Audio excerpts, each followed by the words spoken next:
Hello everybody, my name is Zelinator, and these are my instructions for upgrading a pre-classic world all the way to Infdev using every available format. The pre-classic world will be going to Classic, to Indev, and then lastly to Infdev. The tools we'll be needing are the Betacraft Launcher, MCEdit Alpha 78, MCEdit Testing 288, and NBT Explorer. I may be going through certain parts kind of quickly, so if you want a more detailed explanation, then you might want to watch the individual guide videos. This one will be more of a recap tutorial.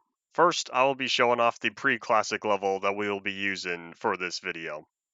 If you didn't recognize it, this is the one that Easy recently shared with us. To verify that the world will be ready to be updated, you will want to ensure that it was loaded in version 0.0.13a_03. From here, it will be verified that the world should be fully ready to be upgraded to Classic. To upgrade to Classic, what we'll need to do is first hit Edit Instance, and then select Add-ons, and ensure that Offline Dat Save is enabled. You can then hit OK, OK, and then now the world will be able to be loaded in 14A08 all the way through Classic 0.30, with the exception of Survival Test 0.24 because saving and loading does not currently work. You can close Minecraft once it's updated to the Classic format.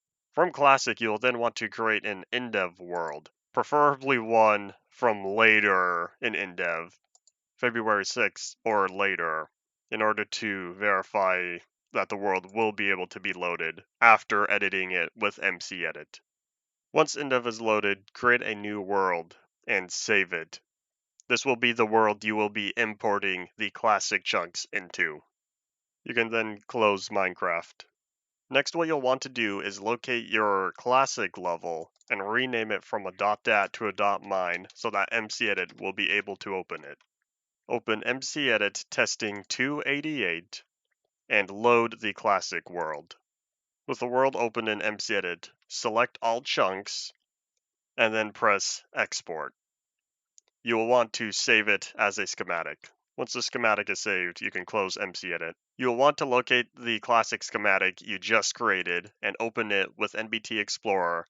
Then locate your Indev world and open it with NBT Explorer as well. In your classic schematic, you will want to open the tag labeled blocks and then press Export. You will then want to save the blocks as a file without a tag. You can then close the blocks pop-up window. Within your Indev world that is open in NBT Explorer, click on Map and then open the blocks tab as well. You will then want to press Import, and you want to import the file that you saved just before that has all the classic blocks. Hit Open, then press OK. Once overwritten, make sure to save, and then you can close NBT Explorer. To verify that the world was saved correctly, open MCEdit, and then open up the Indev world that you just saved to. If necessary, this is when you would want to move your player, so then that way when you spawn in, you'll be in a safe location. You can then save. But as said earlier, once you save the Indev level after being edited within MCEdit, it will only be able to load in later versions of Indev.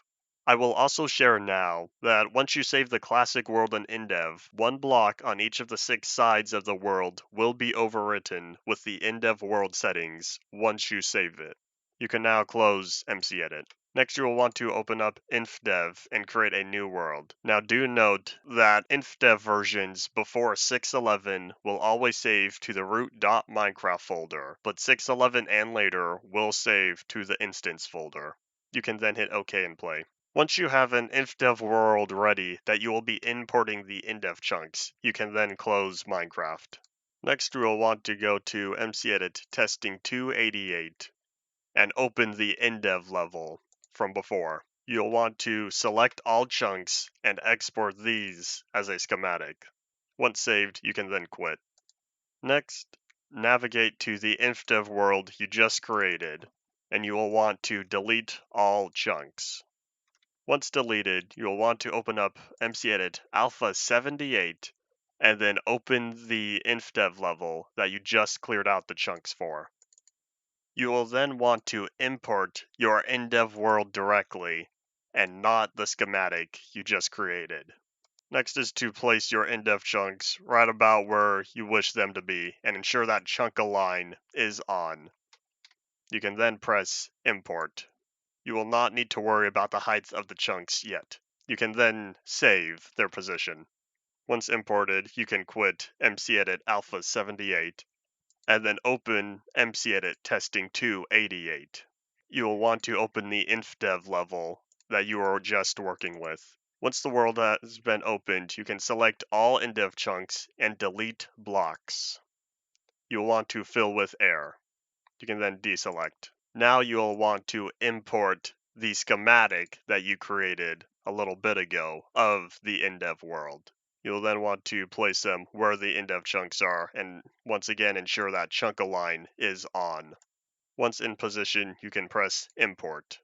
Then deselect and make sure to save the world. Last thing to do is to move the player into a safe position for when you spawn back in again, and make sure to save. Once everything is saved, you can quit mcedit and load up the world in Infdev. You can see that upon loading in, the Infdev world regenerated all chunks beyond the Indev area. That is all it for this guide. As of now, I currently do not have any more guide videos planned. Thank you all for watching.